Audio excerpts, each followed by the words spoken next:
Tananarana ao amin'ny cours CPE plaque Bardey Amboumandam, sy ao amin'ny cours CPE Mangarivitra 10 metatra miala eo amin'ny Bron Fokontany ny Mangarivitra, ho an'ny cours BEPC sy ny BAC ACD, fidirana ny fahasivy ny volana Novambra taona 2024, cours CPE manolotra ho anao ny vaovao. Efa misokatra ny fisoratananarana ao amin'ny collège privé Tsinjo Tsararivitra Belbaka, fidirana fa 14 volana Oktobra 2024. Ny collège privé Tsinjo Tsararivitra Belbaka manolotra ho anao. Ny élèves cours ety Tsaramandroso, cours BEPC, cours BAC, cours du jour ou soir. Ny fidirana dia ny faha 4 ny volana Novambra taona 2024, manolotra ho anao ny vaovao.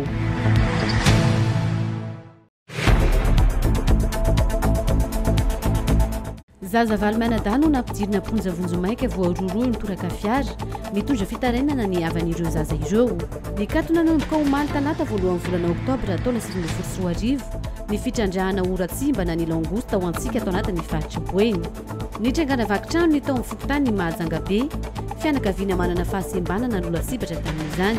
Mitondra fanazavana mahakasika ny famahaizany alana karafantsika ireo tompon'andraikitra.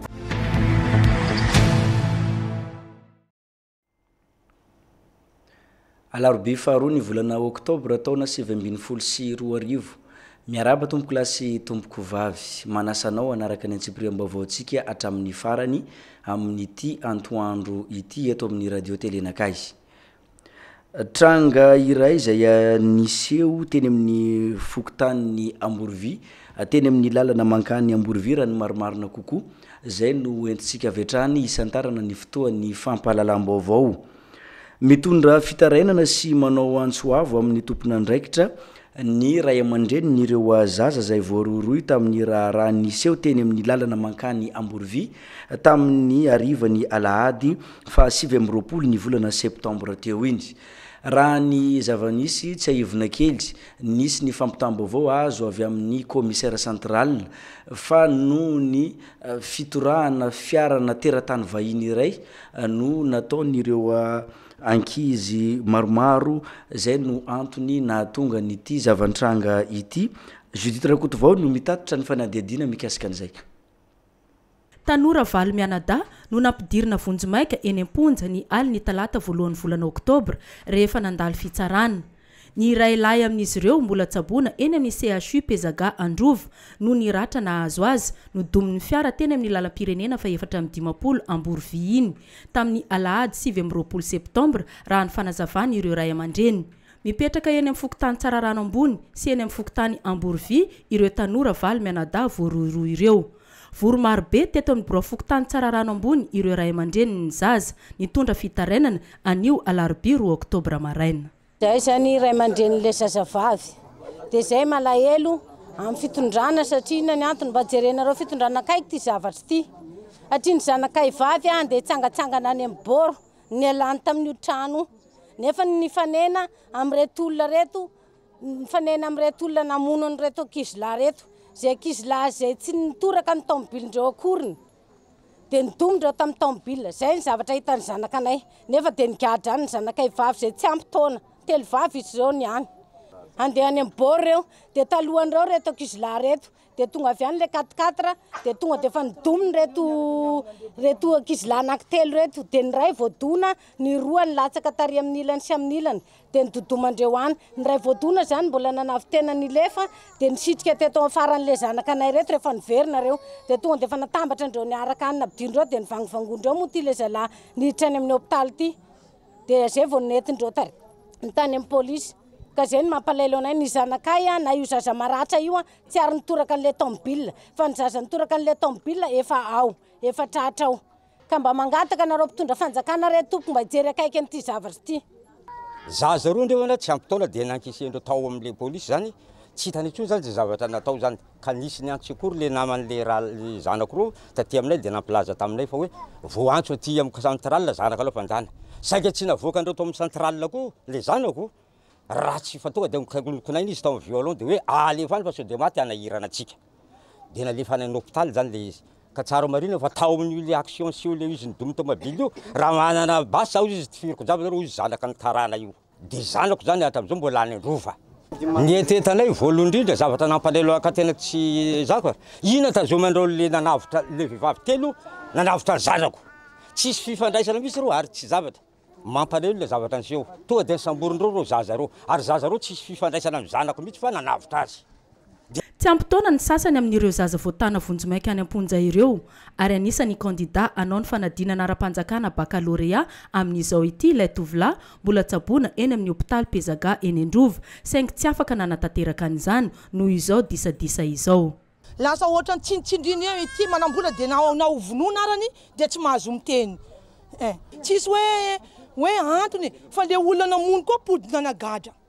Le zaza manaingy telo reto olona nanavitra nanampy zany le tsaiky vangongondreo ty dia nampidirina any ary le zanako anisan'le voatazona any nandeha niteny amin'ny polisy hoe ohatran'izao zaka nazo anay tamin'ny lalana tany nanazava ny action zany tonga dia nidindreo koa hoe anareo koa zany aty ary mandeha zany le menace zaho koa nisy basana zany termineko jiaby tenendaka ary le tsaiky tena domina amin'ny tomobile kitsana pitika anaty kanaly lany ty tapaka tanana ty atsika zao afaka mandeha Androva ao mbola embesa police 24 heures sur 24 heures eo nefa ny olona tsinanina tadiavindreo le olona nitoraka fa hita izy io nefa ny mbola ngadrana le tsaiky zay na dia fa fitorina nanao contre plainte amin'ny police tonga dia refusé tsy mahazo miteny satria zay zany vahoaka madinika. Raha ny fanazavana nomeny commissaire central eto Mahajanga momba ity raha ity ny fitoram-bato natao tamin'ny fiaran'ny teratany vahiny iray teny amin'ny lalam-pirenena Amborovy iny no antony ny ampangana azy Valmenada ireto.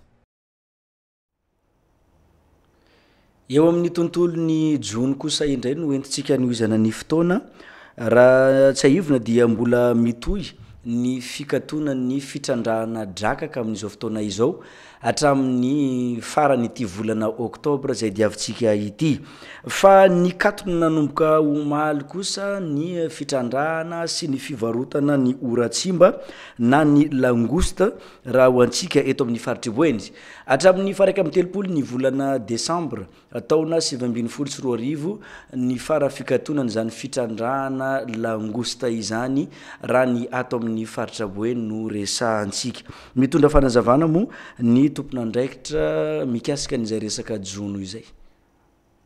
Tsy azo atao intsony ny mitrandraka sy mivarotra ary mikirakira ny oratsimba na ny langouste manomboka izao no ny fisian'ny fikatonana eo amin'ny oazan-dranomasina io nanomboka tamin'ny talata voalohany volana oktobra hatramin'ny talata faha 1 ny volana desambra 2024 mba hampaharitra ny fitrandrahana sy ho fanatsarana ny jono oratsimba ary ny tsy hahalany taranaka azy no antony izany.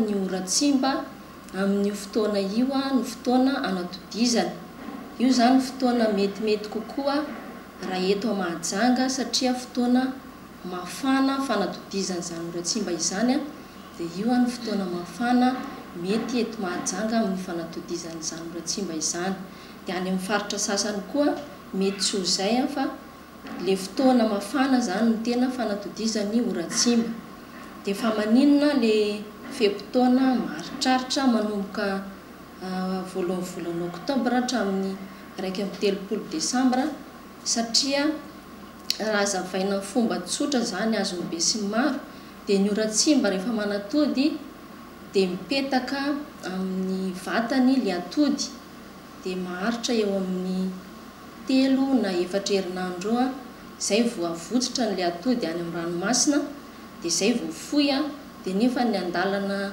mahafoy an'le atody mbola mila fotoana lavalava vao azahoana oratsimba azo trandrahana tsara ho antsika mpanjono izany. Ny didim-pitondrana ny laharana fa 724 bara 427 tamin'ny 4 septambra 724 no nanambara ny fiovany fepotona fitrandrahana ny oratsimba na ny langouste araky ny fepotona zay voalaza tetsy ambony. Eto zany izay dia manentana ny mpanjono ny mpandrara ny mpividy sy ireo mivarotra eny anivon'ireny hotely na restaurant ireny indrindra ny mpandefa vokatra mpanondrana vokatra fa mitsahatra ny fitrandrahana amin'ireo fepotona voalaza teo ireo. Marina fa faritra sivy eto Madagasikara no voakasika amin'ny fikatonana io ny faritry Boeny tafiditra ao anatiny ho an'ny fikatonany fitrandrahana drakaka kosa mbola metoyatra amin'ny farany ity volana oktobra ty ihany koa. Fa nisehoana vakitrano ny teny amin'ny fokotany ny Mahajanga be omaly maraina no nisehoany ity tranga ity. Trano ny fianakaviana trahampahasembanana iray eny Antoerana no tratrin'izao vakitrano izao ka entana maromaro no lasa tamin'izany. Fanampanazavana.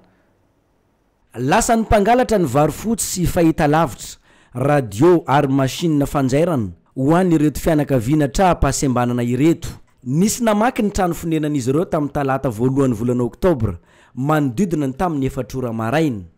Eto amin'ny fokotany ny Mahajanga be ambadiky ny fiangonana katedraly izy ireo no mipetraka. Amin'ny 4 maraina zany le garde ato amin'ny ampanao vilka ty miasa amin'ny vilka namoanay amin'ny 4 sasa maraina eo. Hoe niantso anao hoe yaja vaky ny trano kasimo. Dia niteny zany hoe inona ny very tao? Le trano izy fa tsy midika dana fa mitohana vato fa tsy misokatra. Dia rehefa tsy misokatra fa zany le trano dia aloha maraina zany tsika mijery anazy maraindraina zany. Dia rehefa tonga amin'ny maraina zany izy fa tsy tratrako tetsony zany maraina an'iny. Ny mpiambina n'ilay vulga eo akaiky eo ihany no nahatsikaritra fa vaky ny trano reto fianakaviana ireto. Ity farany indray avy eo no nampilaza tamina lehilahy iray mipetraka mifanefitra ao amin'ilay trano nisy namaky. Raha ny zava-misy mantsy dia tsy tao antoerana ireo tompo-trano tamin'ny fotoana nisehoany ity tranga ity. Zay kontinay zany andeha hody tamin'ny ny androany fa baka fa konti hody zay mbola magnadidy kapila ny nananay tagny zay zany efa nahazo telefôny tamihaja. Te zany vaky le tragno mazany le télé de raha hitany lasa satria le télé zany tambony latabatra ake taony. Le masina tambany raha ty tambany latabatra ty. Misy bidô karaha ty hagny zany anankiroa misy vary. Lasa blia vary. Vary jiaby lasa bidô lasa miaraka amin'ny body fotsy araiky. Miaraka amin'ny lamban'ny zanako ty. Fianakaviana sahirana trahampahasembanana izy mivady reto mananjanaka vavikely iray mbola nanampitrotraka ny vesatra misy ihany koa ny fahavakisany trano fonenany ka lasa ny mpangalatra ny entana tao an-trano. Fa zay ndraiky malahelo ay marô zay sembana magnan'igny vadiko tsy mahay mandeha za tsy mahay mandeha mba mangataka aminareo poko zay mba anampy zahay zo malala tagnana. Zahay sahirana ny sakafo tegna tsisy aminay tsisy raha hoanigny zahay kito.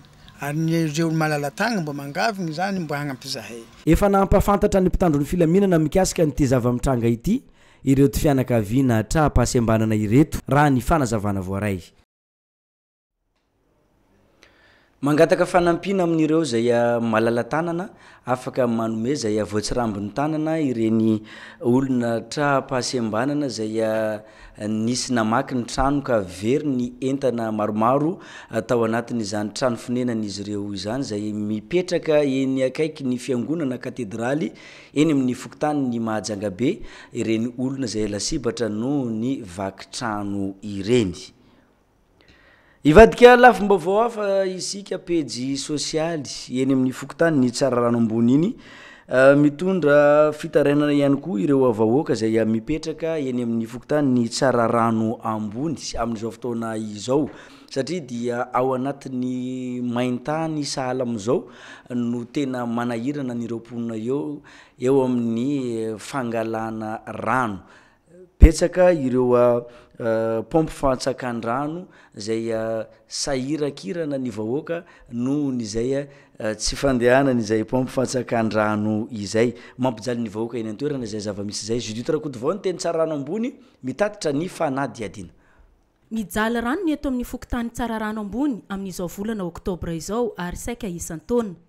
Tsy mandeha manomboka amin'ny 9 ora maraina ny rano amin'ny pompy ary any amin'ny 12 ora alina ny vao mahazo rano indray raha ny fanazavan'ireo mponina eto an-toerana. Tena mafy ny mahazo ny fokotany tsara rano ambony amin'ny rano fa tena mandeha any amin'ny 200 metatra zay vao mahita rano. Misy 300 metatra ny sasany, misy 700 metatra.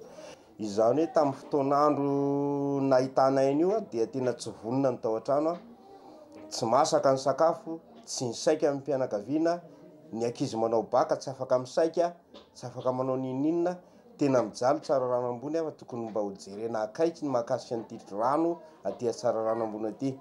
Manomboka eo amin'ny E6 no mandeha miana varatra zany amin'ny rehetrarehetra ambony iny a mahazo an'ity bron fokotany ity a mandeha juskany amin'ny mazava ilany de tena tsisy rano mihitsy tsara rano ambony. Nanomboka tamin'ny lahady no efa nanomboka nanao kely izy hatram'izao tena pira.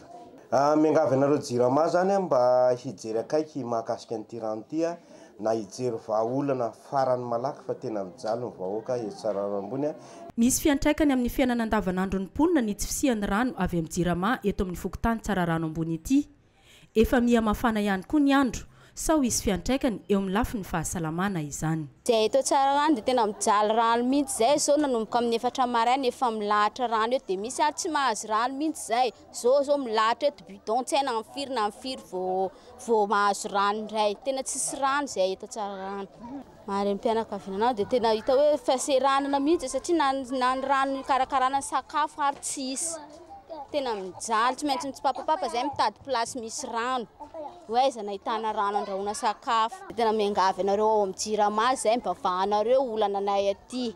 Isan-taona isaky ny fiandohan'ny volana Oktobra toy izao ny fotoana tsy fisian'ny rano raha ho an'ny fokotany tsara rano ambony manokana. Tsy mbola misy vahaolana hatramin'izao. Araky ny ahitantsika azy zao mandray vahiny ny fotoan'ny fampahalalam-baovao eto amin'ity radio telenakay ity Vetop DJ loa no mivahiny eto mikasika an'ilay etsika walawala vita baka iarahana amin'ny Bastalayon sy Vetop DJ zay indrindra no hitondrana fanazavana. Miarabanao DJ loa. Ya marabanao anise marabako tsika rehetra natokatrano dia marabako andreo mpangala baka jiaby angatana mba ho avita ziska mifarana roa afaka jiaby zanaka mazenga zay mijery anay zao atoandro satria fa larobiny androany rapitso isa tavela dia fa manomanomana zany zay ny ambiance zay walawala vita baka zay 7e édition donc izy ty satria rendez-vous isa-taona zay walawala vita baka zay ke vatsika rehetra zany amboary programme fety rozy io atao amin'ny promenade Bastalion sy Gaé fa tsy voatonanao te le Gaé hitatsika artiste malaza be miaraka amin'ny Basta le Bombardé zay iranazy dia ny alahady spectacle ao amin'ny gymnase couvert manomboka amin'ny 4 jusqu'à eo amin'ny raiky amin'ny 10 ralina donc le spectacle amin'ny gymnase alahady dia sabotsy le balle manomboka amin'ny 20 ralina jusqu'à marandray. Efa voatona teo daty ny heure anaovana anazy ho an'ny sabotsy sy ny alahady miaraka amin'ny Gaé Bastalayon Vetop DJ. Manahoana ny mikasika ny vidim-pidirana eloa? Ya tsara mihitsy zay fantany zany mikasika ny vidim-pidirana zany maro be nandefa message taminay nanima zio natao mora be natinitsy natao 10 000 ariary dia zay rehefa manao zavatra zay manao zavatra tsara satria mpangala baka reo mbo tsy mianatra.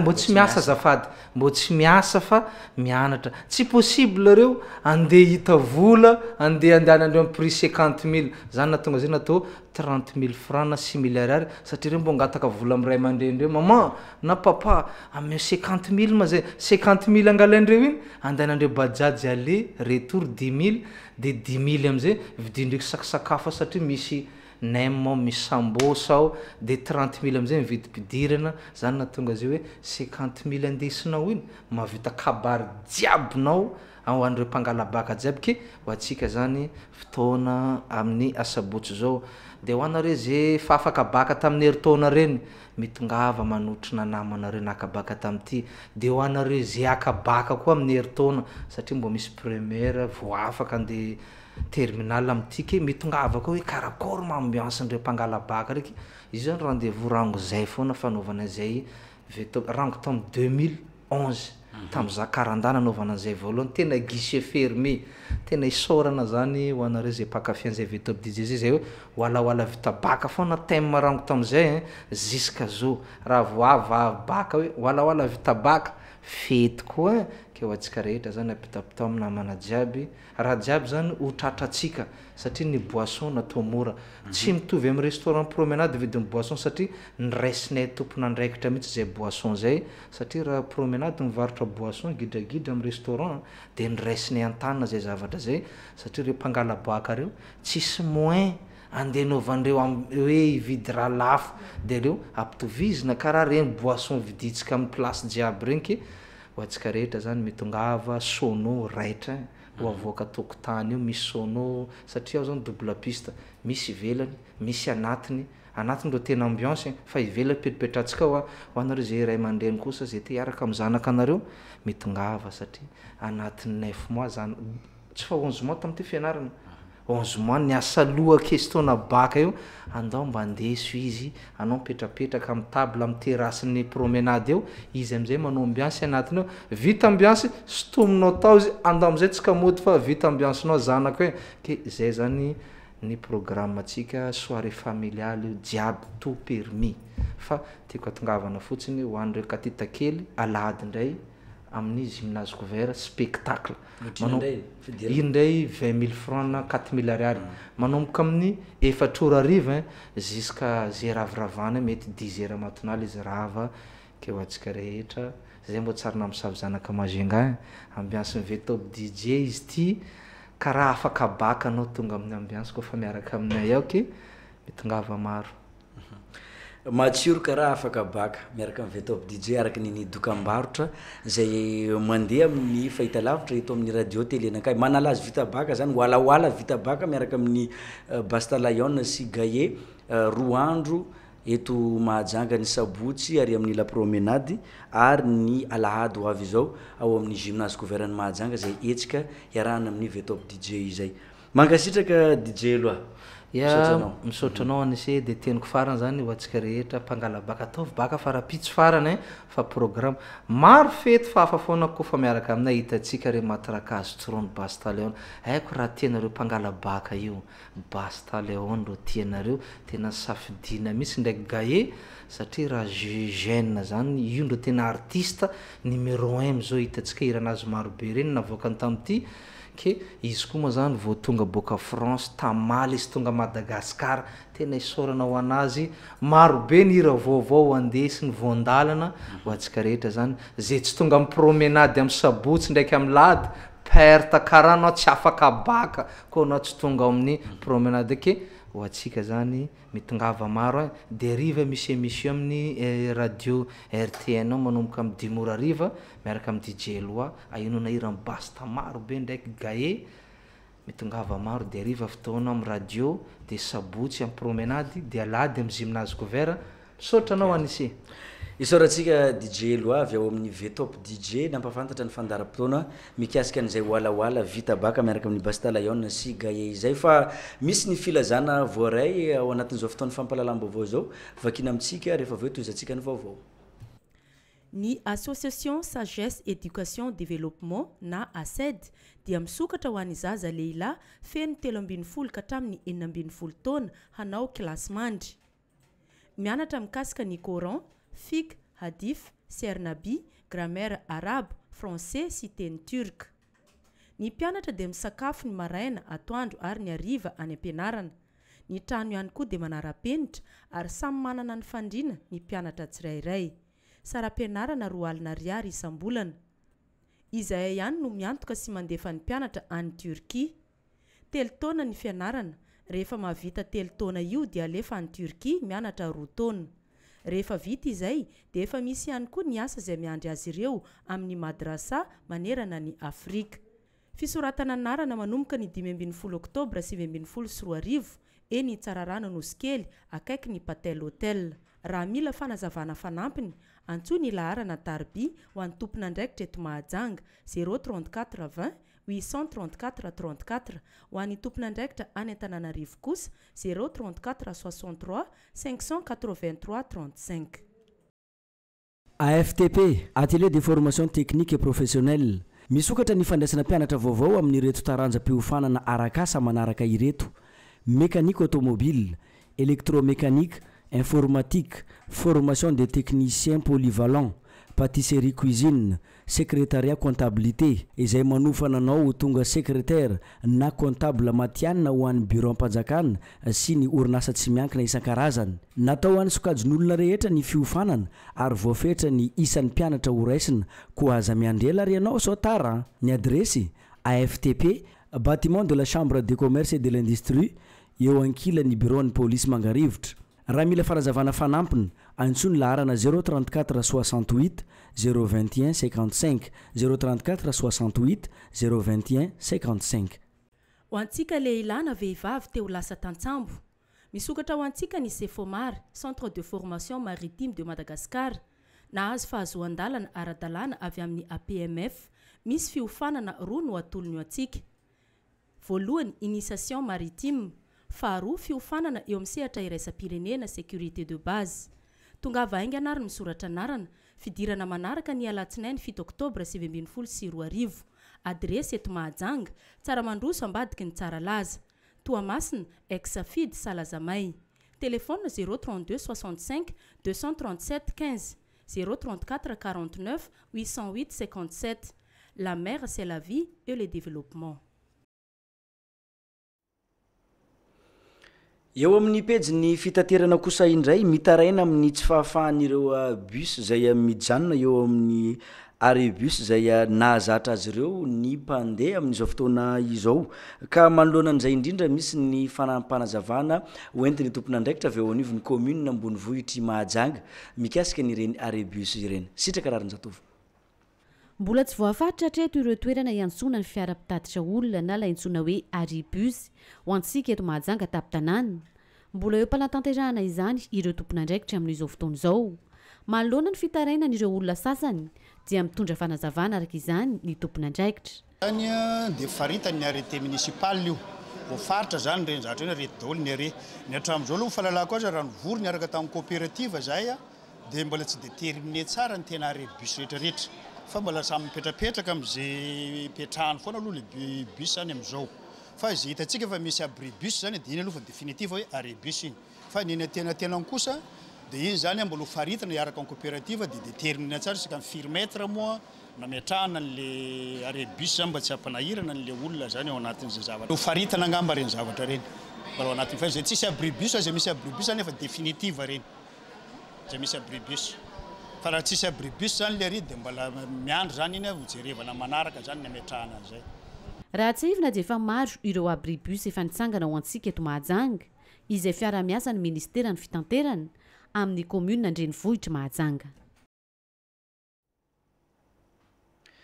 Fa nanatanteraka valandresaka tamin'ny mpanao gazety ireo tompon'andraikitra ny valan-javaboary Ankarafantsika. Niresana indrindra mikasika ny fahamaizana ao amin'ity valan-javaboary ity izany tafa natao tamin'ny mpanao gazety izany. Mbola sitraka rarin-jatovo mitondra ny fanadiadina. 7 hektara ny velaran-tany may nandritra ny firehetana nisy tao Ankarafantsika nanomboka ny 20 ny volana septambra ka hatramin'ny 4 ny volana septambra teo izay tsy tafiditra ao anatin'ny parka fa taty amin'ilay antsoina hoe Jean Topo na ilay toerana iarovana ny parka raha nitatitra azo avy amin'ireo tompon'andraikitra nandritra ny valandresaka ho an'ny mpanao gazety izay nataon'izy ireo. Nisy resaka be da be tany anatin'ny serasera-tany milaza fa hoe may noyau dur dia tenenina mazava aloha fa tsisy noyau dur may noyau dur io dia io ilay tenentsika hoe ao ny ivon'ny parka, ao ny bankin'ny parka, ao ny mason'ny parka. Tsy may zany io tenenina mazava eto.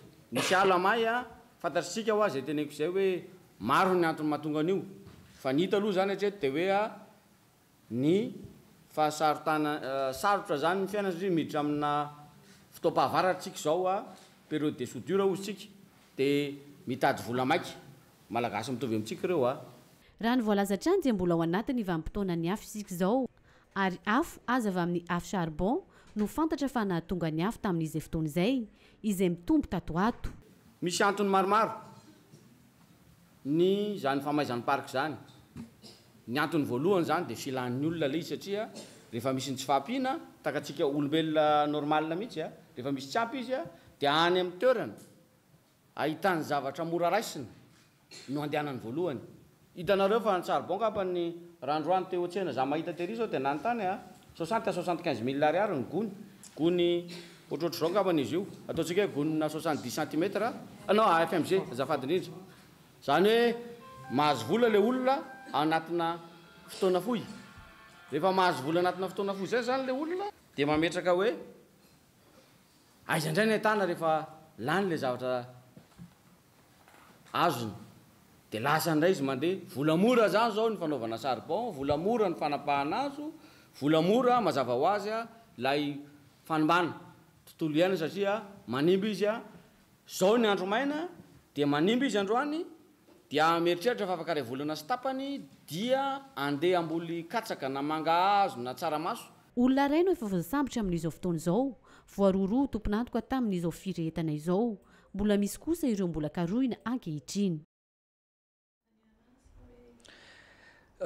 vahiny manaraka indray ary ao anatin'izao fotoany fampahalalam-baovao izao ary zareo avy ao amin'ny Harikromada S zay mikarakara nilay foire be vacances eto Mahajanga eny amin'ny tranobe ny kolotsaina ny Mahajanga mo no ahitana n'izany foire be vacances zany eto indrindra madame Edwardine avy ao amin'ny Harikromada S miaraba madame tonga soa eto amin'ny vaovaon'ny radio télé nakay rehetra eto Mahajanga dia efa miarabanareo eto amin'ny plateau koa tompoko eny ary tompoko misy ny vaovao tsara ho fantatra ho an'ireo manaraka nyty fampahalalam-baovao ity fa indrindra ny vahoaka eto Mahajanga mikasika n'ilay foire be vacances eto indrindra moa zany isika le foire be vacances ankarakarain'ny Harikromada S zany zay le nanomboka tamin'ny alahady ka tokony farana amin'ny le 5 octobre dia mametraka fialantsiny indrindra ho antsika eto Mahajanga zany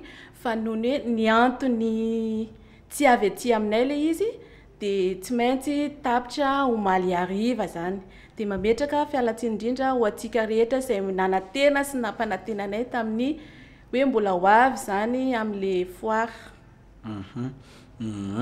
misy antony manokana zay zay tsy miankina avy amin'ny zareo mpikarakara nilay hetsika foire be vacances no nanjanonana ny foire zay tokony farana amin'ny sabotsy fahadimy ny volana octobre izao araky ny fanazavana teo zay nitondrana ny teny fialantsiny andro vitsivitsy nanatanterahana azy zay nanahoana ny tsena andro vitsivitsy zany aloha dia ataoko hoe nety ihany le tsena fisaorana lehibe zany satria tonga tany aminareo ny avatra fa aza malahelo fa mbola tsy maintsy ho avy izahay hikarakara manaraka dia ataontsika tsara indrindra kokoa noho le teo zany aloha fa noho hoe antony ara-panjakana angamba amin'le toerana zany dia tsy maintsy natsahatrintsika aloha le izy satria dia misy ny etsika zay karakaraina avy ao anivon'ny fitondram-panjakana ny amin'io toerana zay anatanterahana ny etsika io ny afatra avy aminao ary amaraparana n'izao resadresaka zao tsika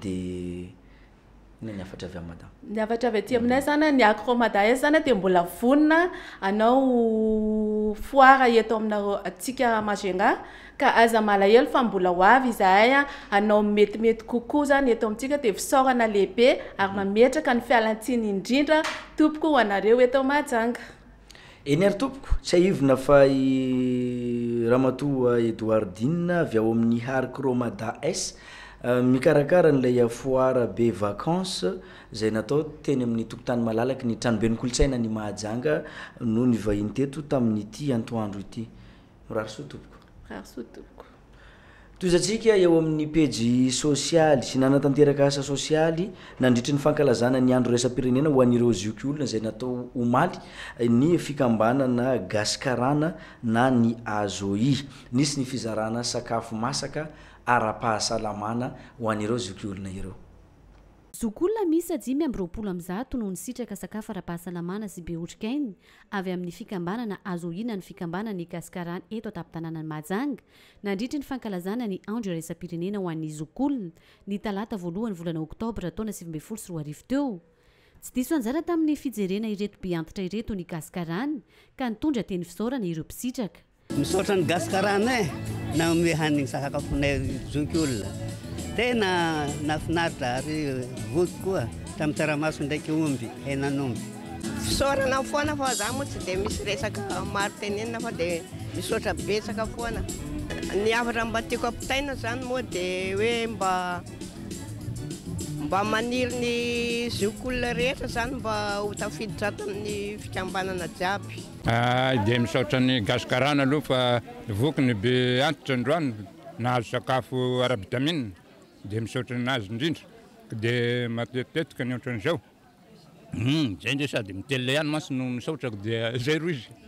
Misaotra betsaka leo fikambanana gaskarana amin'ny fetiny zokolona zao. Nanatitra sakafo mahafa-po mahitsy ireo ary nahafaly anay zokolona rehetra. Tsisy zay tsy voky ary tsisy zay tsy nihinana mahafa-po anay.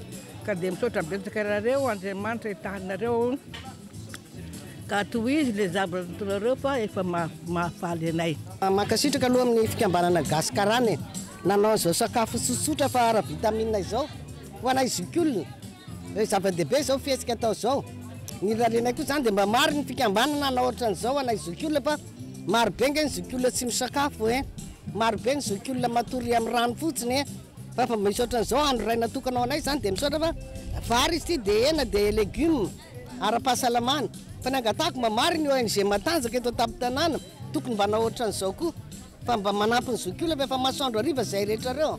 Misaotra betsaka nareo mikarakara aloha satria raha tsy teo koa nareo tsy tonga le karana dia misaotra betsaka fa nahazo sakafo zay na dia taratara satria sady mivonjena ny dokotera no mivonjena le sakafo dia zao fa hihinana dia misaotra be dehibe andreo mikarakara fa tena ohatrany any an-trano afaka mihinana dia azo fahasalamana satria mbola andeha hiverina aka le filarana amin'ny dokotera rehefa avy eo. Misaotra ny gaskarana raha fahatsiarovana anay zokolona amin'ity andro iraisam-pirenena ho an'ny zokolona ty mahatsiaro anay tsy manadino anay dia misaotra betsaka tompoko dia mahavita be mbola amin'ny asa soa zay kasainareo dia Andriamanitra manakarepa-soavana anay omba nareo. Tsy voasambany ny fiara-miasa nisy teo amin'ny Azoi sy ny sampandrarany mponina eto amin'ny Fatriboeny fa misy hatrany. Ny ministeran'ny mponina izay miahy ireo zokolona ho kosa ny taleparitra. Dia manome eo fankasitrahana tanteraka ho an'ny association karana noho ireo fisitrahan'ireo zokolona antsika amin'izao andro iraisam-pirenena ho an'ny zokolona zao nahazo an'izay sakafo satria moa anisany tokoa tokony jerena manokana ireo zokolona ireo dia indrindra moa zany hoe sakafo izay mitondra fahasalamana ho azy ireo izay koa. Izay ato amin'ny fobe-paritra ny mponina moa zany dia manentana trano ho antsika malala-tanana indrindra koa tsika mpanao asa sosialy satria raha androany zao misy an'le hoe 90 minitra ho an'ny zokolona fanaovana ny hetsika sitrapo ho an'ny zokolona dia samy manentana atsika hanao an'izay hetsika sitrapo izay. Tsy vakivakitratra na miampatanana ny fikambanana manampy ireo sahirana izay olombelona mitovy zo amin'izy ireo sy mitovy amin'ny be sy ny maro ihany koa. Zany hoe ho an'ireo izay mikarakara zavatra ka mila fanampiana amin'ny Azoi amin'ny andraikitra sy ny zavatra izay ataon'izy ireo toy ny fizarana sakafo sy ny fanomezana toy ny tamin'ny farany teo dia afaka manampy izy ireo satria ny asa soany io zava-dehibe ao anatin'ny fikambanana azy. Solon-tena moa ny tena koa dia mampafantatra an'izay zavatra izay. Tsy mijanona hatreo ny asa soa ataon'ny gaskarana eto an-tampon-tanànan'ny Mahajanga fa mitohy hatrany ary tsy manam-pahataperany. Eo amin'ny lafin'ny fahasalamana kosa indray mitombo isan-taona ny isan'ireo olona izay tonga manao fitiliana ny aretina raboka na ny tuberculose raha ny zava-misy eto Mahajanga. Nanomboka ny taona 8.4 sy ny taona 7.4 no nazahoana antitanisa. Na eo zay dia misedra olana ihany koa ireo olona izay mitondra ny aretina raboka io raha ny zava-misy eny anivo ny fiarahamonina. Mitondra fanazavana ny médecin inspecteur ho an'ny eto amin'ny distrika ny Mahajanga voalohany Dr Was Solange. Maro ireo olona tratry ny aretina raboka no voailikilika eny anivon'ny fiarahamonina raha ny tatitra azo avy amin'ny sampandraraparitry ny fahasalamam-bahoaka eto Boeny. Sokajin'olona ho isan'ireo arety mandoza izy io ka izay mihitsy no mahatonga ny olona sasany manilikilika azy ireny. Mitondra fanazavana ny médecin inspecteur eto amin'ny distrika ny Mahajanga voalohany Dr Was Solange. Ny aretina raboka dia toy ny aretina rehetrarehetra ohatry ny hoe aretina gripa ireny dia zany hoe mahazo ny olona rehetrarehetra tsy akifidy io fa rehefa nidiran'ilay otrika aretina dia mety ho voan'ilay aretina atao hoe raboka. mijiky zany fa tsy tokony ahilikilika atsika reny olona tratry ny raboka ireny satria azo sitranina tsara ny aretina raboka ary atreto aloha dia bojo ny traitement fa zany hoe mampiavaka azy amin'ny aretina gripa mety ho anatiny 3 andro 5 andro ianao dia sitrana somatsara fa ny aretina raboka kosa dia mila manaraka tsara nylay traitement 7 volana na 1 volana afana mahasitrana azy tsara ary tsy miverina aminao zay aretina izay raha sitrana tanteraka ianao. Eto zany zay dia tena mbola manentana hoe rehefa misy koakoaka ianao tratry ny aretina koaka ka ao anatiny 2 herinandro tsy hitanao ny fiatsarany dia tokony anatona ny tombom-pahasalamana ianao fa ny fitilinany zany aretina tratra zany dia tsy andoavam-bola, ny fanafody dia tsy andoavam-bola. Mitombo isa ireo olona tonga manao fitiliana ny aretina raboka eto Mahajanga isan-taona raha ny antotanisa azo 2.7 tamin'ny taona 7.4 ny taona 8.4 farany teo iny kosa 2.7 mahery ny 700 kosa ny tarehy marika tratrarina amin'ny fanaovana fitilinana zany aretina raboka izany na ny tuberculose amin'ny ty taona 7.4 ty ho iatrany ny fanazavany médecin inspecteur eto amin'ny distrika ny Mahajanga voalohany Dr Was Solange. Mandray vahiny ny fotoan'ny fampahalalam-baovao vahiny fahatelo fararano-danonana eny eto Mahajanga ry zareo avy eo anivon'ny université ny Mahajanga no vahintsika eto mikarakara nilay etsika manalazy vita baka miaraka amin'ny Dadilove. Mivahiny eto maître VV fanomezana avy ao amin'ny radio université ny Mahajanga eto ihany koa i Carole. Miaraba tompoko. Antombotra ny fotoana manisa andro vitsivitsy atsika dia higadona ilay etsika iarahana amin'ny Dadilove mpanakanto zay akalaza eto Madagasikara eny fatrany ivelan'ny Madagasikara no safidiny université ny Mahajanga anafanany zany manalazy vita baka izany. Maître VV.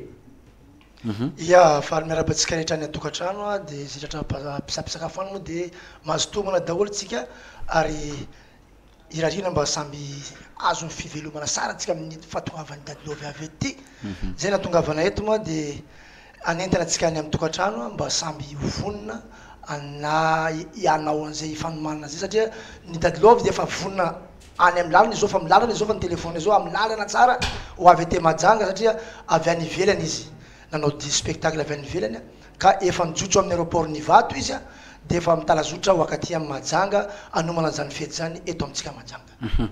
Dia manahoana ny fandaharam-potoanantsika Madame Carole?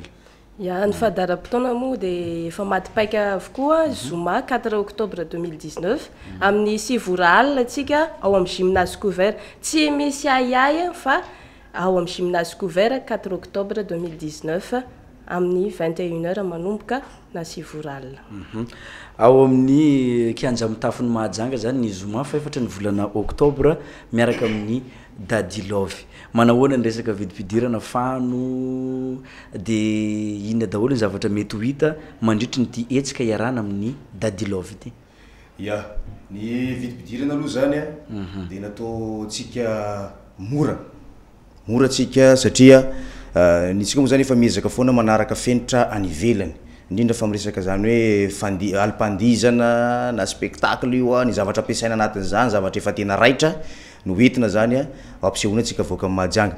Ny vidipidirana ho an'olon-drehetra dia misy zany vidipidirana natao mora ho zay teneniko teo 20 000 ariary na 100 000 francs zany no ho an'olona rehetrarehetra fidirana ho an'olon-drehetra io. Misy kosa ho anao zay hoe zay mba mila toerana hoe VIP ndrazaitsika azy misy 50 000 ariary misy ny 100 000 ariary anatin'izay fa ny tapakila tsotra zany zay 20 000 ariary teneniko izay. Ny zavatra ho hitantsika anatin'ity soirée dansante iarahanao amin'ny université ny Mahajanga anisany etsika vaovao be satria filoha mitantana ny université ny Mahajanga vaovao ihany koa ny rythme ihany koa de vaovao oetiny zany filoha ny université ny Mahajanga de tahaka zany koa zany rythme ato anatin'ity université ty zay efa misandraka atao hoe manakaiky ny vahoaka eto Mahajanga ny université fa tsy hijanona ao anatiny université fotsiny de ity etsika ty zany isan'ny etsika goavana lehibe voalohany zay karakaray ny université ny Mahajanga ka de ny zavatra hitantsika ao anatiny ao misy ny lavante ao misy ny reo tsakitsaky maro samihafa zay tsy afa-misaraka ny boisson ihany koa amintsika miteny zao voavina piditra boisson zay ao anatiny frigidaire de amin'ny azoma izy no alefanay ary amin'ny gymnase couvert boisson mitovy avy any amin'ny pôle nord raha tsika mahay pôle nord zany manao ahoana ny atsika amin'ny pôle nord mivaingana tsara zany ary mangatsika tsara zany hoe tsy atahoratsika mihitsy ny sécurité de fa tsitoka ty ny sécurité tsika amin'io azo assurétsika ny parking atsika milamina ny ambiance tsika ao anatiny efa mangy fotsiny fa dadilove io araka ny teny maître VVT hoe avy any ivelany sy tourné avy any ivelany ary zay no mahatonga azy io seho tokana ihany nataony eto Mahajanga amin'ity taona ty de ty seho iarahantsika amin'ny université ny Mahajanga ny groupe dadilove grand complet zay teny fanentanana ho an'ny maître VV ya fanentanana zany ho antsika rehetrarehetra tsisy zakambara koa fa maro izy zany anareo anatragno ambesana anday lamba roy tongaso tsara lamba anareo fiazana tsara mpaka servieta mpaka noviva de fa ndeso tsara to glacé koa fa efa vonona jiaby zany ny resaka lumière sono ambiance io zany teneniko hoe anao reraka foana sokonao tsy amonjy anio fa zay olo avy ao io tsy tantara aminao antrano ao koa fa io tsy maintsy hiteny hoe zay tao empaka tegna tsy tany mihitsy hoe marandray andro ty fa iaraka amin'ny dadilove mangataka atsika jiaby anareo angala baka reo zoma io mba anala stress nareo avia nareo tenemy papa tenemy mama ndrindra dady zoany zay misy zanaka ambela ao amin'ny dady ny tsaiky satria atsika amin'io iaraka isoma iaraka amin'ny dadilove ndrindra nareo mpiasa ny université koa anatin' zany fanentana zany aza misy mitsoka fa atsika jusque marandray miaraka amin'ny dadilove manohitry jusque marandray teny foy ary teny foy avy amin'ny fano sy Carole mamarana azy tanteraka ya ny anah ngamba nefa voentana ny maître VV to le izy fa de manentana ndray mandeha ho atsika mpianatra zay nakabaka fanalana azy vita baka izy ty asory jiaby stress nareo tamin'ny baka reny midira amizay amin'ity monde ny université satria après an'io nareo fa anatin'ny monde ny université midira ao andao mijery dadilove eo koa nareo mahita piasa ny université mpampianatra jiaby reny hitanareo manohitry miaraka amin'ny dadilove zay zany fanentanana ho atsika manaingy tsy tambana volo tsy vita ndraiky lamba tsy mipasy mitongava toilette aza tahorana toilette tsika efa milamina ya araka nambara teo moa zany ho atsika rehetrarehetra mihitsy ny tiako tenenina ho atsika rehetrarehetra ny akanjo aza atao tambana hoe ty tsy mipasaka izy ty niany alefaso fa io tonga amin'ny gymnase ao anao vendredi io mipasaka foana lambanao mialao de azadino hoantsika zay tsy mazaka loatra ny hafanana anatin'ny ambiance mitondrasa zany lamba roa na telo satria dadilove izy koa fa mitsofoka ambela atsika izy manafaka sahokonazy atsika miteny oka zay dadilove zay vao misaraka atsika ka de hoy zay hoe azadino datetsika vendredi ho avy zao 4 octobre 2019 manomboka 21h atsika ao amin'ny gymnase couvert Mahajanga eo zany rendez-vous tsika amin'ny passe défilé eo misoma atsika manomboka 21h matinal jusque marandray anareo mbola avanay averinako ndraiky anareo mbola avanay mavetsika jiaby isaorantsika ny avy ao amin'ny université ny Mahajanga nahitana ny maître VV don fanomezana teo ihany koa ramatoa Carole ny vahiny teto nampafantatra ny fandaram-potoana miaraka amin'ny dadilove eto Mahajanga ny zoma fa efatra ny volana octobre izao ao amin'ny kianja amin'ny tafin'ny Mahajanga manomboka amin'ny 7 alina alipandizana mandra-paray ny andro miaraka amin'izay mpanakanto dadilove izay mirarisoa indrindra ho anareo avy ao amin'ny université ny Mahajanga misy ny filazana zay ovakitsika indray ao anatin'izao fotoany fampalalamba avao izao ny association sagesse éducation développement na ASED dia misokatra ho an'ny zaza lehilahy feno 13 ka hatramin'ny 14 taona hanao kilasy mandry mianatra mikasika ny Coran, fiqh, hadith, sernabi, grammaire arabe, français sy teny turc. Ny mpianatra dia misakafo ny maraina, atoandro ary ny hariva any ampianarana. Ny trano ihany koa dia manara-penitra ary samy manana ny fandriana ny mpianatra tsirairay. sara-pianarana 2 alina ariary isam-bolana. Izahay ihany no miantoka sy mandefa ny mpianatra any Turquie. 3 taona ny fianarana, rehefa mahavita 3 taona io dia alefa any Turquie mianatra 2 taona. Rehefa vita izay dia efa misy ihany koa ny asa izay miandry azy ireo amin'ny madrasa manerana ny Afrika. Fisoratana anarana manomboka ny 15 Oktobra 2024 eny Tsararano Nosikely akaiky ny Patel Hotel. Raha mila fanazavana fanampiny, antsoiny laharana Tarby ho an'ny tompona andraikitra eto Mahajanga 034 20 834 34, ho an'ny tompona andraikitra any Antananarivo kosa 034 63 583 35. AFTP, Atelier de formation technique et professionnelle. Misokatra ny fandraisana mpianatra vaovao amin'ny reto taranjam-piofanana arakasa manaraka ireto: mécanique automobile, électromécanique, informatique, formation des techniciens polyvalents, pâtisserie cuisine, secrétariat comptabilité, izay manofana anao tonga secrétaire na comptable matianina ho an'ny bureau am-panjakana sy ny orinasa tsy miankina isan-karazany. Natao an'ny sokajin'olona rehetra ny fiofanana ary voafetra ny isan'ny mpianatra ho raisina koa aza miandrela ary ianao sao tara. Ny adresy AFTP, bâtiment de la chambre de commerce et de l'industrie, eo ankilan'ny bureau ny police Mangarivotra. Raha mila farazavana fanampiny, antsoiny laharana 034 68 021 55 034 68 021 55. Ho antsika lehilahy na vehivavy te ho lasa tantsambo, misokatra ho antsika ny Sefomar, Centre de formation maritime de Madagascar, nahazo fahazoan-dalana ara-dalàna avy amin'ny APMF. Misy fiofanana 2 no atolony antsika. Voalohany, initiation maritime. Faharoa, fiofanana eo amin'ny sehatra iraisam-pirenena sécurité de base. Tongava hainga anarany misoratra anarana, fidirana manaraka ny alatsinainy 7 Oktobra 2024. Adresy eto Mahajanga, Tsaramandroso ambadiky ny Tsaralaza. Toamasina, ex-Safid Salazamay.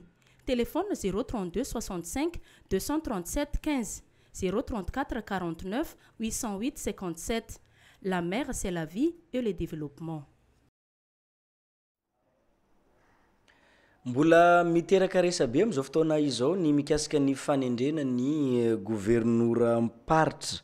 Misy ny fanazavana zay nomeny ny ministry ny atitany mikasika n'izay fanendrena ny gouvernora izay. Willy Ranomenjanahary. Anisany miteraka resabe eto Madagasikara ny fomba fanendrena ny gouvernora ny faritra. Samy manana ny fahitany azy ireo mpanao politika sy ireo mpahay lalàna. 12 ny isan'ny gouvernora ny faritra no efa notendrena eto Madagasikara amin'izao fotoana izao. Omaly, nisy ny fanazavana no enti ny ministry ny atitany amin'ny fomba nanendrena sy fomba fiasa ny gouvernora ny faritra eto Madagasikara. Jereo tsara ilay didim-pitondrana izay didim-panjakana izay vakina andremato gouverneur matetika io ilesany amiko foana. Fa ao amin'izy io ny andalana voalohany dia mazava be mihitsy hoe la fonction exécutive ao amin'ny région zany dia exercée par un chef de région, tsisy resaka tsy manaraka lalam-pandriana mihitsy zany, portant le titre de gouverneur. Mazava hatramin'izay. Faritra 12 no mbola tsy manana gouvernora ny faritra amin'izao fotoana izao ary andrasana atsoatsy ny fanendrena azy. Ho an'ny tapitanàna ny Mahajanga manokana, samy mametra-panontaniana ny mpanara-baovao iza no ho gouvernora ny faritra ato amin'ny faritra Boeny. Andrasana ny fanendreny ny fitoram-panjakana malagasy io olona io. Iverenantsika ny vaovao eo amin'ny tontolo ny fahasalamana. Mbola ao anatin'ny vanim-potoana mampisy ny aretina peste eto Madagasikara isika amin'izao fotoana izao. Nahitana trangana peste ny ao amin'ny district ny Ankazobe araky ity fanadiadina zay hoentiny Willy Ranomenjanahary ity. Olona roa no maty ny aretina peste tao amin'ny district ny Ankazobe ny farany herinandro lasa teo iny. Ny iray lehilahy 40 taona sy ny zanany 40 taona. Ny zanan'io no maty herinandro mialoha na afatesany ilay lehilahy 40 taona ary naleviny avy hatrany io zanan'io. Taorian'izay nanantona tombo fahasalamana tao Ankazobe io lehilahy io ary zay voafantatra fa azo ny pesta atolo-tarimo tsy voatazona tsony ny ainy aveo io no tatitra nataony ministera ny fahasalamam-bahoaka marina tokoa zany tamin'ny alakamisy no navoaray ny CSP2 fiadanana ao Akazobe izy io raha mitentsika hoe fiadanana Akazobe CSP2 dia matetika ohatran'ny resahana foana isa-taona hoe misy pesta amin'io faritra io ary marina zany efa nisy tokoa ny fampilazana nisy trangana pesta olona 3 no hita tao tamin'ny farany herinandro iny ny nahitana azy lehilahy lehibe anankiray 70 taona no tonga tao amin'ny tobim-pahasalamana CSP2 fiadanana efa tena reraka fomba filazanay azy amin'ny filazana ety amin'ny ekipa ministera sy ny mpitsabo moa dia hoe grabataire efa tena hoe reraka be zany ilay olona ary efa nijerena ny momba azy dia pesta bubonika no mahazo azy tsy tana ny ainy maty le rangaha io ary zay no mampalahelo lay fahatongavana tara eo amin'ny tobim-pahasalamana nefa eo an-tanàna ihany rehefa nanontaniana sy nadiadina izy dia nisy zanany anankiray herinandro talohan'io nefa maty nalevina zay tsy nitenenana ny hoe inona ny nahazo azy na inona olona 3 izy ireo ovoany aretina peste ny 2 no maty ray kosa nanaraka fitsaboana ary efa nahazo fitsaboana sahaza azy 12 hafa no nifanerasera tamin'ireo olona ireo ary voatery nitsaboana aingany reny rehetrarehetra reny nentina hiadina pesta fa lay olona eo an-tanàna mihitsy no matetika varim-bariana tonga amin'ilay hoe kenda voadoa miarana ohatra dia ny fanomezantsiny matetika ny mpiasa ny fahasalamam-bahoaka ihany no tratra farany dia hoy izay hoe manentana antsika rehetra raha misy tranga ayahina ho pesta na tranga ahihina ho aretina mety amindra dia tsara ihany na dia ny miantso ilay laharataroby maintso azy 910 sivy ray ohatra mba ahafahana mijery akaiky rehefa miantso ny 910 io dia tsy andoavam-bola izy io ny faritry ny bongolava amorony mani itasy no arahamaso akaiky amin'ny peste amin'izao fotoana izao noho ny izy ireo no efa ahitana atranga matetika ho avy eto mahajanga ny tarika ny ainga misy indrindra ny fanazavana zay omendry zareo mpikarakara zay fahatongava ny ainga eto mahajanga izay omenanao ihany koa ny fandaram-potoana ny tsara ho fantatra hetra amin'izay etsika iarana amin'ny ainga izay raha tsika ny fanazavana faly miarabatsika aty amin'ny faritry boeny nitarika ny ainga reto daholo zay manao na daholo salama daholo tonga ndray any fotoana efa nahazo ny anjarany tany amin'ny faritra hafa rehetrarehetra dia aty amin'ny faritry boeny indray nitarika ny ainga nitarika ny ainga vao avy nanao ny fanantanana ngezabe nanome voninahitra fiangonana katolika tamin'ny fahatongavany Papa François dia tonga aty amintsika faritra boeny amin'izao fotoana izao manomboka tanysaina aminareo ny lalana lalovanay amin'izany aty amin'ny faritra boeny izany amin'ny le 2 zay ao andramo fasika le 2 ny 3 zany ao ambaty boeny ny 3 octobre ary ny 4 lesy satety 4 ao atapy-tanànany mahajanga ao amin'ny kiandrany tsara maroso ary ny 5 any Ambondromano Ambondromano mbola misy ny 6 ny 6 dia aizy ao Maivatanàna any ao faritra mafana ary hafana mankotrokotroka mihitsy amin'io satria efa mafana ny andro dia izay koa tondra hafanana dia revon'lay ataontsika mianakavy amin'io hitondra ny izay kanto zay nitarika ny ainga ny sono tena varatra be ary ny hira sy ny répertoire dia nakafizatsika hatramin'izay nitarika ny ainga ary misy hira vaovao ihany koa atolotra ao anareo aty amin'ny faritra boeny izay alefany amin'ny haino manjery any hitakan'izay ihany koa manao ahoana ny fandehan'ny mpihira atsika ao ry tany pihira dia atokisana tsara mihitsy kisana visy tany ny toerana falazana antsika mianakavy teo ary amin'ny vity mirary ny fidirana ainga tadio tsara fa nitarika ny ainga dia hitondra an'izay tolo-tanana izay hatrany amin'ny collégium nanangona ny artiste malaza teto Madagasikara tao amin'ny collégium tamin'ny fanomanana fataovan'ny Papa François dia hanolotanana ihany koa ny fiangonana sy ny fiarahamonimpirenena ny fikambanana maro samihafa ny sekoly fiangonana takan'izany ao andranomasitra zany ny ekara andranomasitra zany no nangataka tolotanana tamin'ny taraka inga satria ry zareo dia manao finition ny fiangonana dia tsy nisalasala moa zay satria efa izay foana zany ny fiainan'ny tarika ny ainga zay filosofie manampy olona zany amin'ny talenta zay ananana dia ry zareo no mikarakara-ny 2 3 4 dia noresiny fikambanana ihany koa ao andranomasitra fikambanany coopérative vono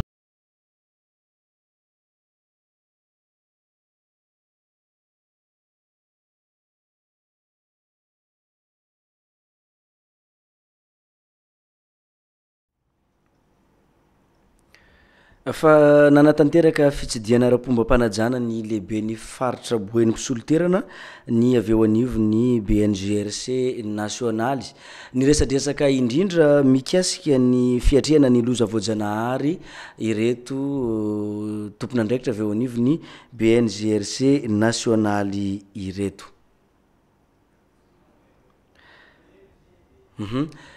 Mbola tsy vonona ny fanadidina mikasika an'izay fa omenanao ny vaovao misongadina amin'ireo gazety zay mpivoaka isan'andro nivoaka tamin'ity alarobia faharoa ny volana oktobra ity misongadina amin'izany ny resaka aretina peste eo ihany koa ny mikasika ny fanadinana ara-panjakana baccalauréat.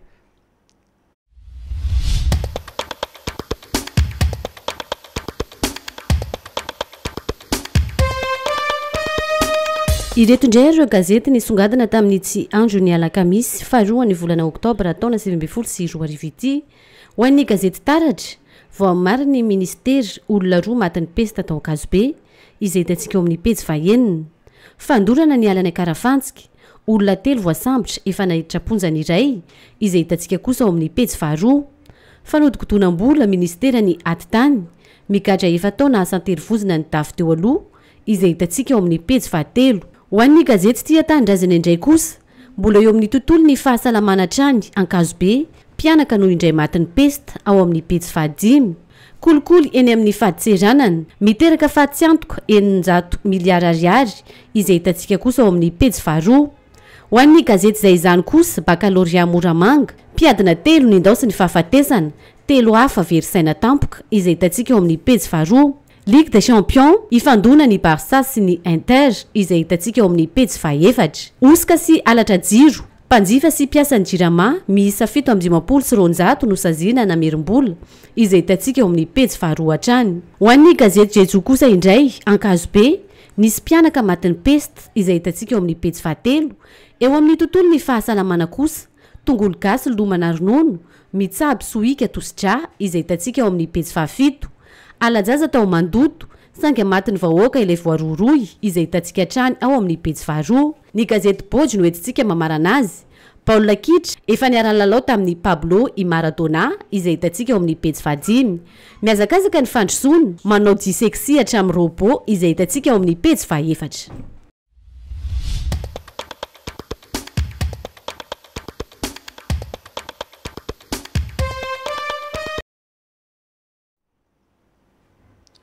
Hoaverina ovakina amintsika ny filazana. Ny Association Sagesse Éducation Développement na ASED dia misokatra ho an'ny zaza lehilahy feno 13 ka hatramin'ny 14 taona hanao kilasy mandry.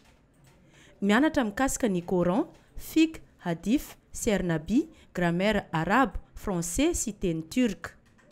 Ny mpianatra dia misakafo ny maraina, atoandro ary ny hariva any ampianarana. Ny trano ihany koa dia manara-penitra ary samy manana ny fandriana ny mpianatra tsirairay. Sara-pianarana 2 alina ariary isam-bolana. Izay ihany no miantoka sy mandefa ny mpianatra any Turquie. 3 taona ny fianarana, rehefa mahavita 3 taona io dia alefa any Turquie mianatra 2 taona. Rehefa vita izay dia efa misy ihany koa ny asa izay miandry azy ireo amin'ny madrasa manerana ny Afrika. Fisoratana anarana manomboka ny 15 oktobra 2024 eny Tsararano Nosikely akaiky ny Patel Hotel. Raha mila fanazavana fanampiny antsoa ny laharana Tarbi ho an'ny tompon'andraikitra eto Mahajanga 034 20 834 34 ho an'ny tompona ndraikitra any an-tananarivo kosa 034 63 583 35. AFTP, atelier de formation technique et professionnelle. Misokatra ny fandraisana mpianatra vaovao amin'ny reto taranjam-piofanana arakasa manaraka ireto: mécanique automobile, électromécanique, informatique, formation des techniciens polyvalents, pâtisserie cuisine, secrétariat comptabilité, izay manofana anao ho tonga secrétaire na comptable matianina ho an'ny bureau am-panjakana sy ny orinasa tsy miankina isan-karazany. Natao ho an'ny sokajin'olona rehetra ny fiofanana ary voafetra ny isan'ny mpianatra ho raisina ko aza miandrela ary ianao sao tara. Ny adresy: AFTP, bâtiment de la chambre de commerce et de l'industrie, eo ankilan'ny bureau ny police Mangarivotra. Raha mila farazavana fanampiny, antsoiny laharana 034 68 021 55 034 68 021 55. Ho antsika lehilahy na vehivavy te ho lasa tantsambo, misokatra ho antsika ny CEFOMAR, Centre de Formation Maritime de Madagascar, nahazo fahazoan-dalana ara-dalàna avy amin'ny APMF. Misy fiofanana roa no atolony eo antsika. Voalohany, initiation maritime. Faharoa, fiofanana eo amin'ny sehatra iraisam-pirenena sécurité de base. Tongava hainga ary misoratra anarana. Fidirana manaraka ny alatsinainy 7 oktobra 2024. Adresy eto Mahajanga, Tsaramandroso ambadiky ny Tsaralaza. Toamasina, ex-Safid Salazamay. Téléphone 032 65 237 15 034 49 808 57. La mer, c'est la vie et le développement.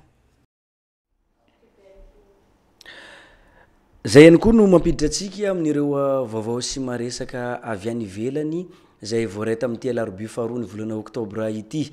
Voaresaka ao anatin'izay vaovao resa-pirenena izay ny mikasika ny akony fankalazana ny fahafitopolo taona ny fahaleovantenan'ny Chine zay nankalazaina ny fahatelopolo ny volana septambra teo. Teo ihany koa ny mikasika n'ilay fitokonana zay ataon'ireo vahoaka any Irak amin'izao fotoana izao. Judith Rakotovao.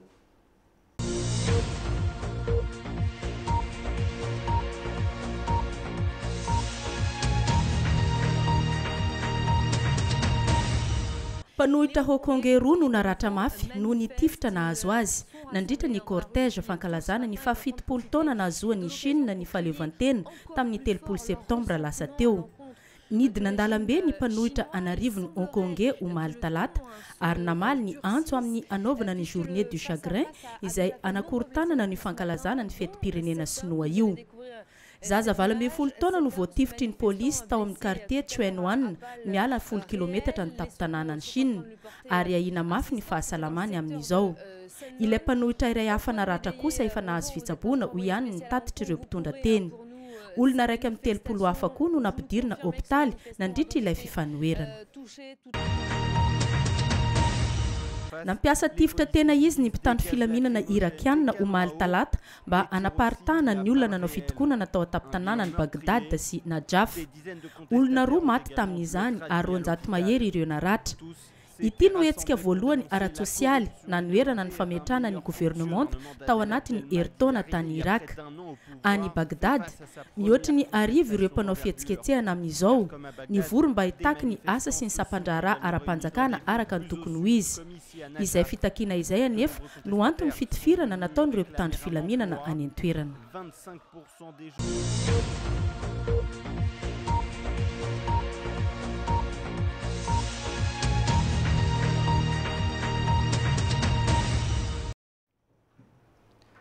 Izay no masaka azo naroso ho antsika tomboko lasy tomboko vavy nandritra n'izao fotoany fampalalam-baovao ny alarobia faharoa ny volana oktobra taona 2024 zao teto amin'ny radio télé nakay.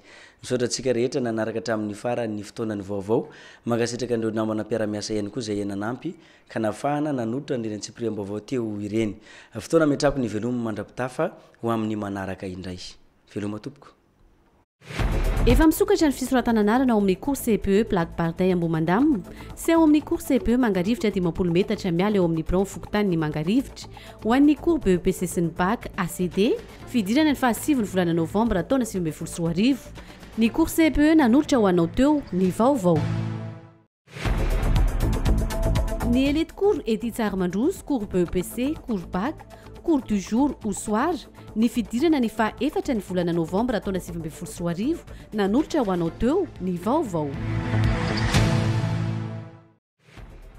Efa misokatra ny fisoratana anarana ao amin'ny collège privé Tsinjo tsara rivotra Belbaka fidirana fa 14 volana oktobra 2024. Ny collège privé Tsinjo tsara rivotra Belbaka nanolotra ho anao teo